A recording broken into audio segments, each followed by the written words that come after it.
কাণ্ডের মূল কারিগর কুণাল ফের অর্জুন সিং এর নিশানায় তৃণমূল মুখপাত্র কুণাল ঘোষকে নিয়ে দুর্নীতির রন্ধে রন্ধে নাম খুঁজেছেন রাজনীতিবিদদের অনেকেই।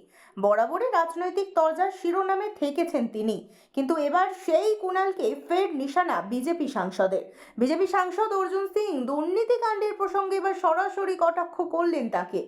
সম্প্রতি তৃণমূলের মুখপাত্র কুণাল ঘোষ বলছেন, 2026 সালে 250 আসন নিয়ে চতুর্থবার মুখ্যমন্ত্রী হবেন মমতা বন্দ্যোপাধ্যায়।